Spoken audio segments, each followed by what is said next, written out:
আসসালামু আলাইকুম রহমতুল্লাহি ওবারাকাত। সূরা আরাব পড়তে গিয়ে একটি গুরুত্বপূর্ণ বিষয় সামনে এলো। ছোটবেলা থেকে শুনে এসেছি যে আখেরাতে পরিণত হবে দ্বিমুখী, হয় জান্নাত না হয় জাহান্নাম। কিন্তু এই সূরার মাধ্যমে আমরা জানতে পারি যে না, জান্নাত ও জাহান্নামের মাঝামাঝি আরেকটি স্থানও রয়েছে, সেটির নাম আরাফ। এই জায়গার নাম অনুসারে সূরাটির নামকরণ করা হয়েছে আরাফ।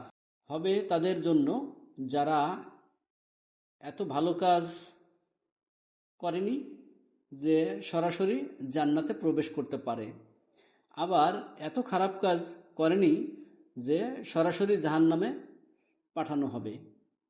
এক ধরনের মধ্যবর্তী অবস্থান, যেন মিডল ক্লাসের চরণভূমি। এই আরববাসীরা সব সময় আশায় থাকবে যে একদিন যেন আমাদের জান্নাতে উন্নতি করা হয়। আরাফ ছাড়াও আরেকটি গুরুত্বপূর্ণ স্থান কান্তারা। অনেকেই মনে করেন কোনো রকমে পুলসিরাত পার হতে পারলেই বেঁচে গেলাম। ভুল। পুলসিরাত পার হতে পারলেই জান্নাত নিশ্চিত নয়, বরং মুমিনদের জন্য অপেক্ষা করবে চূড়ান্ত পরীক্ষা। হাসরের দিনে বিশ্বাসীদের বিচার হবে দুইবার। সিরাত পার হওয়ার পূর্বে হবে স্রষ্টার হক নষ্ট করার বিচার। দ্বিতীয়ত, সিরাত পার হওয়ার পরে হবে বান্দার হক নষ্ট করার বিচার। এবং এই দ্বিতীয় বিচারটি যে জায়গায় হবে সেই স্থানটির নাম হলো কান্তারা।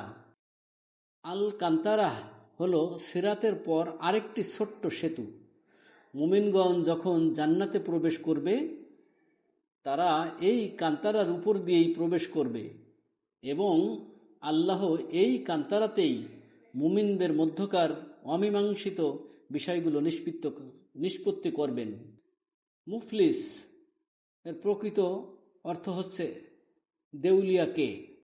কল্পনা করুন, একজন ব্যক্তি আল কান্তারাতে দাঁড়িয়ে আছে জান্নাতের দ্বার প্রান্তে, অথচ সে জান্নাতে প্রবেশ করতে পারছে না, কারণ তার সমস্ত সৎকর্ম শেষ হয়ে গেছে, বরং তাকে জাহান্নামের দিকে টেনে নেওয়া হচ্ছে।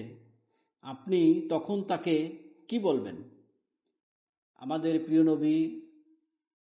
নবী মুহাম্মদ সাল্লাল্লাহু আলাইহি ওয়াসাল্লাম অবশ্যই এর জন্য একটি শব্দ ব্যবহার করেছেন, মুফলিস।